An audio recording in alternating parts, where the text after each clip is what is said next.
Hi guys, welcome to my first YouTube and makeup video. I'm really excited to be able to sit down and talk to you guys and share with you more of the case on here and be able to talk to you guys more organically as well. So today we're going to be talking about the Melvin Ortiz case, and we're just going to go ahead and get right into it. So grab a snack, sit back, relax, and bear with me because this is my first time doing this, so I'm sure there's going to be a million and one cuts, and we'll just see how this goes.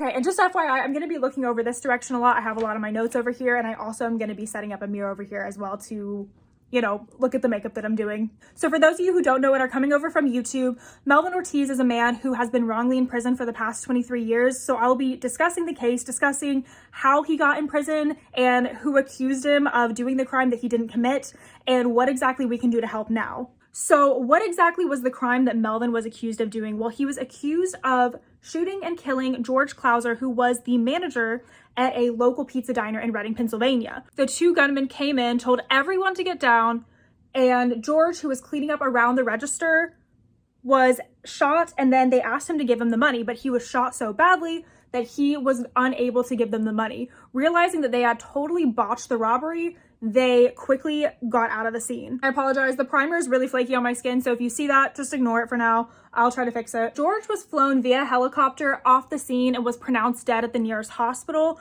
The sketchy thing about this is that this was not the first robbery in that area. It was actually becoming quite a problem. However, it wasn't even the first robbery at that pizza villa. And they had even reported it prior, but they didn't have any description on the man at all. So they were lucky that a guy named Rodney Delp was actually at the scene and was a witness to this specific crime. Ooh, let me get this on. Okay, ready to go. Rodney gave a description of the two guys that showed up. And one of the main things that I really want you guys to pay attention to is that he stated that one was wearing white pants and the other one was wearing black pants. So whenever the police showed up to investigate, they were only on the scene for barely even an hour, and they didn't find anything at all. A bullet shell casing was actually found later on by one of the employees whenever he was cleaning up. So that's not a very good job of investigating. Well, one of the policemen was very close with the victim, so he was desperate to find who had done this. So immediately he put out a $10,000 reward to whoever could find this person. And immediately tips started coming in, but none of them actually ended up holding up or being given any importance, even though they were probably very legitimate, except for one man who already had a very hefty criminal record. Let me tell you a little bit about this guy with the lengthy criminal record. So his name was John Caltagirone, and his dad was the longest serving state representative in Pennsylvania history. And he was also in charge of what judges got paid. So Johnny Boy over here was getting off of all of these charges. So let me just tell you guys some of the stuff that he was getting away with. He was involved in a shooting and he got out unscathed because his father ended up paying the victim off, of course. He got caught stealing his sister's boyfriend's motorcycle, but he got off because the judge, who was also the same judge in Melvin's trial, said his rights were being violated. He also stole a gun from a family friend, and absolutely nothing happened to him. So we kind of know what guy we're working with here. Even though there was no physical evidence tying him to the scene, and also the one witness that they had, Rodney Delp, literally said that it wasn't Melvin. John had said that Melvin had admitted to him in private that he had killed George Clouser. And I know that I'm smiling right now. I don't think this is funny at all. I just think it is so utterly ridiculous that they were able to get away with using that as the one tip, as the one reason that he was sent to prison. So John is clearly an actual suspect to this case because of his history. After leaving this tip, barely knowing Melvin, Melvin is like, this is utterly ridiculous. I didn't commit this crime and I can prove it. Melvin went in, he was home visiting his family for Christmas during this time. He went in and he was like, here you go. I have 19 alibi witnesses ready to testify. I was at a toddler's birthday party 20 minutes from the scene, and here's photo evidence to prove it. And they arrested him, and he has not been out since. I just don't understand, because how does that even begin to add up if the one witness you have is saying, no, it's not him, if there's no evidence of him being on the scene, if he literally has a witness in addition to photo evidence of him not being there, how does that equal arrest? How does that equal not being out of jail for the past 23 years? Like, what? And I will tell you guys, the media was very much not on his side. They were making it all about George Clouser and the justice that he needed and sympathy for his family, as opposed to someone's wrongfully going to prison right now. And if I can, I'm gonna try to put in a little clip of one of the news stations during this time. Things were starting to get back to normal in this Reading neighborhood. Business owners and neighbors were still getting over the shock of the holiday murder that claimed the life of a local pizza shop owner and friend. But they were coping and fighting back. They rallied together to help police in their search by raising $5,000 to use as a reward. They came to the support of the family and tried to move on. But then just a few days ago, the people here were hit with yet another shocking blow as police arrest someone from right here in their own neighborhood and charge him with the murder. So anger and so bitterness and painful, all this, just you don't know how to react. The day after police charged 18-year-old Melvin Ortiz with shooting and killing 29-year-old George Clouser, Channel 69 News spoke with the victim's family. It's difficult because we used to see him every day here. Every day. We used to serve him every day. You know, have a conversation every day. It's very difficult. Neighbors on Ortiz's block were just as shocked. He was a very nice person, and we didn't think he would do something like that. Pat Selmer lives across the street from Ortiz's family and says she's relieved an arrest was finally made. But at the same time, to know that was someone so close, that was the scary part about it. Even though Friday's arrest came as a relief, neighbors now say they won't truly feel safe until the second gunman is also in custody. So you guys can really just see from that the whole thing was really painting Melvin to be guilty.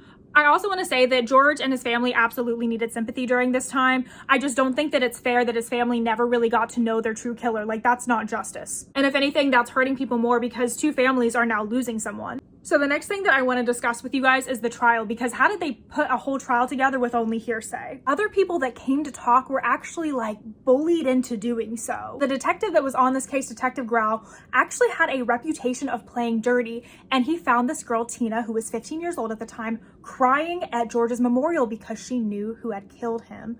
And so he approached her wanting a statement. And this detective actually threatened to put her in the foster care system if she didn't come forward with a statement. And guess who Tina was? She was John's 15-year-old pregnant girlfriend.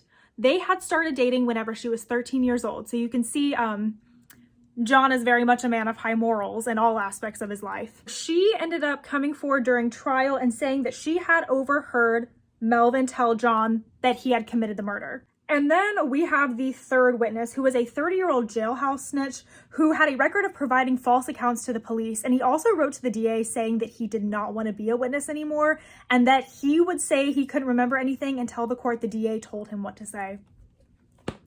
So, great prosecution team. And then the detective also coerced a woman named Cynthia Jacks, threatening to take away her kid if she didn't come forward with a statement, but she was also Melvin's friend. Melvin had actually come over to hang out with her later that night after the murder because she was scared.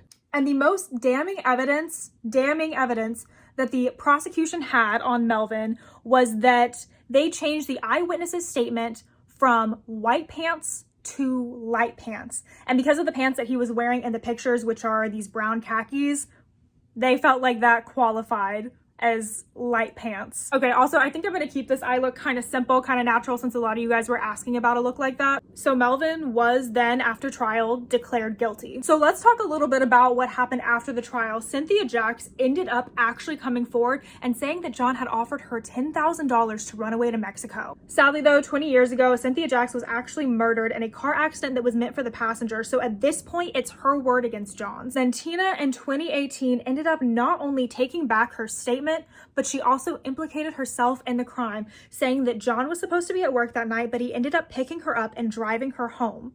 And whenever they got home, he made her pick a bag from behind the couch that included a hoodie, a mask, and a gun in it, and told her to get rid of it in the river. And I apologize, I have trouble saying this river's name, but I believe it's called the Schuylkill River. I'll put its name up here. I know I said natural and just started doing whatever this is, but we're just gonna keep working with it. I also wanna say that Tina was 15 years old at the time. She was pregnant. She had a powerful political family that she was dating. she was probably terrified. And because she's tried to go back and recant her statement so many times and it's been denied, it's been time barred, it's probably still due to John's political power. And John did threaten to come after her if she ever went to the police with this information. The question that remains is who actually killed George Clouser? If you guys haven't already noticed, John seems a little suspicious because during the trial, his lengthy criminal history was never even brought up. He also paid and showed up with his own attorney, even though he was coming as a witness. Suspicious. Let's grab these little lashes that have flowers on them. I think they're very cute, very fitting for this look, very summery. So in addition to John already being suspicious with the given information, on top of this, about 3 months before the Effie's incident, there was a police call that was made. And this call stated that there were 3 masked men outside of a brown Ford Bronco that was in front of a guy named Junior's house. And this brown Ford Bronco was registered to John Caltagirone, and it was not reported stolen at all. So all of this information put together is a little weird, but who is Junior? Well, a guy named Gary Reich ended up approaching the Ortiz home after the trial had ended. And Gary was Junior's brother-in-law, and he came forward stating that Junior had actually admitted to killing George to him before he had committed suicide after a 11-hour standoff with the police. And that's how Gary knew that Melvin hadn't done it, because Junior had actually planned to turn himself in. These two people really come down as the alleged suspects in this case, but you guys might be wondering, where is John now? Because I was wondering the exact same thing. Well, he recently continued his charge spree and went to a bar, pulled a gun out on his wife, and was sent to jail. But no charges though, obviously. Since then, Melvin has submitted 6 PCRAs, but they've all been denied due to time bar. Melvin's case is currently being appealed in the Superior Court of Pennsylvania. So if you guys get the chance, please follow and watch for updates on the Save Melvin Ortiz TikTok. Those girls have been so amazing, so thorough, and they've done all this work, and they're also putting together a documentary for him as well. So if you guys are wondering what you can do to start to help Melvin, get his story out there, share his story, sign his petition, share his petition, all this stuff to start providing social pressure, get a conversation going. Ultimately, the goal is to get him out of jail at the end of all of this. And I also want to give a huge shout out to Soleil Ortiz. She's the one that reached out to me with this story, and I'm very, very honored to be able to tell it to you guys today. And I also want to give another shout out to Victoria, who is Melvin's fiance. She's been working so hard in order to get Melvin out of prison. They both provided me with a lot of information and a lot of the photos for this case that I'm able to share with you guys today. I forgot to bring this up too. I did talk about this in the TikTok, but John's niece ended up coming out with a duet for one of the free Melvin Ortiz videos, talking about how Melvin needs to be free and that her family is corrupt, which just kind of goes to show how powerful this family is and how many people they've wronged if their own family members are speaking out against them. So I just encourage you guys to speak up for justice, and I hope you guys have an amazing day. I love you all, and I will see you next time on my channel. I'm so sorry if this is the worst makeup look you've ever seen me do. We can only go up from here, right? Okay, bye.